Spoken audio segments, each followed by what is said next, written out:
नमस्कार. आज आपण सर्वोच्च न्यायालयाच्या एका अशा ऐतिहासिक निकालाविषयी बोलणार आहोत ज्यानं फक्त कायद्याची पुस्तकच नाही तर खरं तर लाखो मुलींचं भविष्यच बदलून टाकलं. हो, मी बोलतोय विनीता शर्मा प्रकरणाबद्दल, ज्याने हिंदू वारसा हक्काच्या अनेक दशकांच्या जुन्या परंपरेला एक मोठं आव्हान दिलं. चला तर मग या अत्यंत महत्त्वाच्या कायदेशीर प्रवासाला सुरुवात करूया.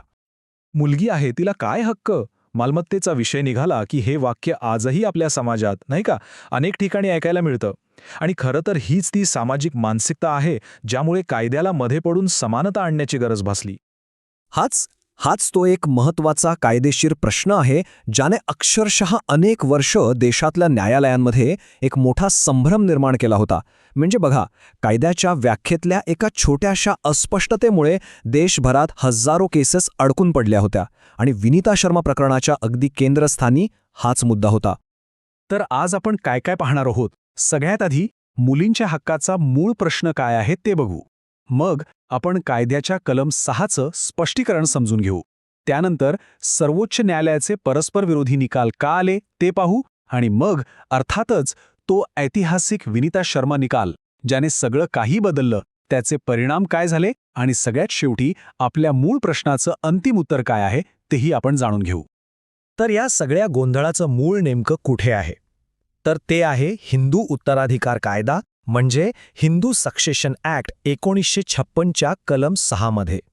हो, याच एका कलमाच्या अर्थावरून संपूर्ण वाद पेटला होता आणि याच कलमामध्ये 2005 साली तो क्रांतिकारी बदल करण्यात आला. आता हा बदल नेमका काय होता हे समजून घेण्यासाठी आपल्याला 2005च्या आधी काय होतं आणि नंतर काय झालं हे बघावं लागेल. तर बघा, 2005च्या दुरुस्तीपूर्वी कायद्यानुसार वडिलोपार्जित मालमत्तेत जन्मतः हक्क फक्त आणि फक्त मुलांनाच मिळायचा. त्यांनाच सहवारसदार म्हणजे कोपार्सनर मानलं जायचं. पण 2005 मध्ये जी ऐतिहासिक दुरुस्ती झाली तिने ही संपूर्ण व्यवस्थाच बदलून टाकली आणि मुलींनाही मुलांच्या बरोबरीने जन्मतःच समान हक्क दिला. आता हा जो शब्द आहे ना, सहवारसदार किंवा इंग्रजीत को-पार्सनर, तो या संपूर्ण प्रकरणात खूप महत्त्वाचा आहे. लक्षात ठेवा, हिंदू कायद्याच्या मिताक्षरा प्रणालीनुसार सहवारसदार म्हणजे अशी व्यक्ती जिला कुटुंबाच्या वडिलोपार्जित मालमत्तेत जन्मतःच म्हणजे बाय बर्थ कायदेशीर हक्क मिळतो. हा हक्क कोणी बक्षीस म्हणून देत नाही किंवा मृत्यूपत्रावर अवलंबून नसतो, तो जन्मानेच मिळतो. That's the key. बरं, कायद्यात समानता तर आलीये, पण इथेच एक मोठा गोंधळ निर्माण झाला तिच्या अंमलबजावणीवरून. प्रश्न काय होता? तर तो कायदा ज्या दिवशी लागू झाला म्हणजे 9 सप्टेंबर 2005 रोजी, त्या दिवशी जर मुलीचे वडील हयात नसतील तर मग काय, तिला तो हक्क मिळेल की नाही? आणि याच प्रश्नावर वेगवेगळ्या न्यायालयांमध्ये वेगवेगळी मतं मांडली जाऊ लागली. आणि नेमक्या याच कायदेशीर अस्पष्टतेमुळे गंमत बघा, सर्वोच्च न्यायालयाच्याच वेगवेगळ्या खंडपीठांनी 2 महत्त्वाच्या प्रकरणांमध्ये चक्क एकमेकांच्या विरुद्ध निकाल दिले. आणि या 2 निकालांमुळे देशभरातल्या न्यायालयांमध्ये जो संभ्रम होता तो आणखीनच वाढला. आता हे 2 निकाल बघितले की गोंधळ किती मोठा होता ते तुमच्या लक्षात येईल. बघा, 2016 मध्ये प्रकाश विरुद्ध फुलावती या केसमध्ये सुप्रीम कोर्टाने म्हटलं की मुलीला वारसा हक्क मिळवण्यासाठी तिचे वडील 9 सप्टेंबर 2005 या तारखेला हयात असणं आवश्यक आहे. म्हणजे जणू काही वडील हयात असतील तरच ते हक्क देऊ शकतील. याच्या अगदी उलट 2018 मध्ये दानाम्मा विरुद्ध अमर या केसमध्ये कोर्टाने म्हटलं की नाही, हक्क हा जन्माने मिळतो, तो कोणी देण्याचा विषयच नाही. त्यामुळे वडील 2005च्या दुरुस्तीपूर्वी मरण पावले असले तरी मुलीचा हक्क कायम राहतो. आता तुम्हीच सांगा, देशभरातल्या वकिलांनी आणि न्यायाधीशांनी काय करायचं? यापैकी कोणता निकाल बरोबर मानायचा? आणि मग याच कायदेशीर गोंधळावर आणि या अनिश्चिततेवर अंतिम पडदा टाकण्यासाठी प्रकरण गेलं सर्वोच्च न्यायालयाच्या एका मोठ्या खंडपीठासमोर. आणि ती केस होती विनीता शर्मा विरुद्ध राकेश शर्मा. याच निर्णयालया या प्रश्नाचं अंतिम आणि सगळ्यांवर बंधनकारक असलेलं उत्तर दिलं. 2020 साली आलेल्या या निकालाने अनेक वर्षांपासून जो वाद चालला होता तो कायमचा संपवला आणि कलम 6चा खरा अर्थ काय आहे हे एकदाच आणि सर्वांसाठी स्पष्ट केलं.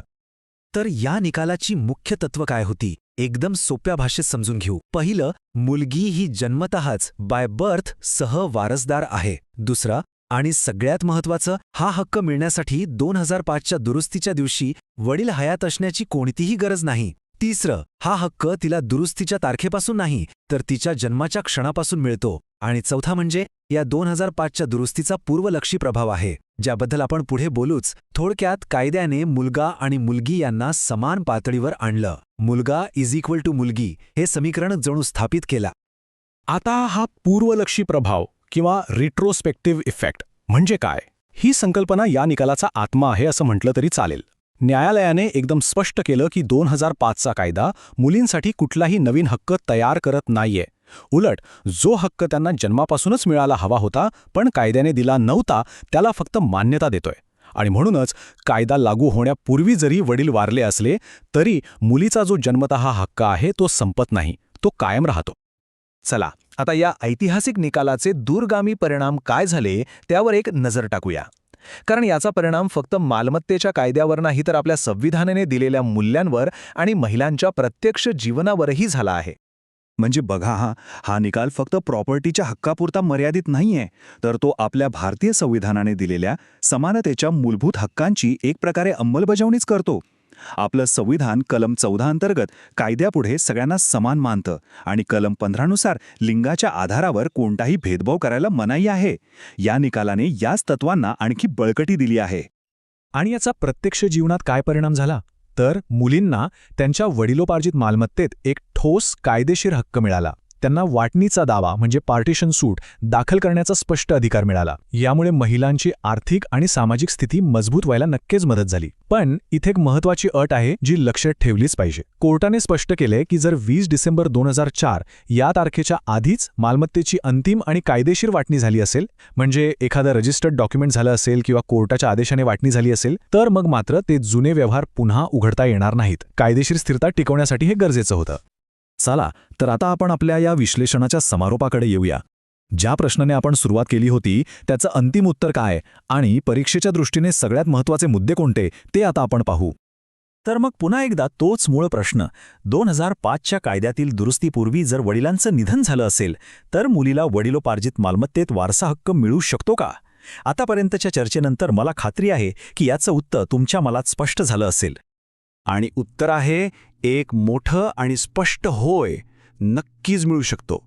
सर्वोच्च न्यायालयाने विनीता शर्मा प्रकरणात हेच तर स्पष्ट केलंय की मुलीचा हा हक्क जन्माने मिळतो.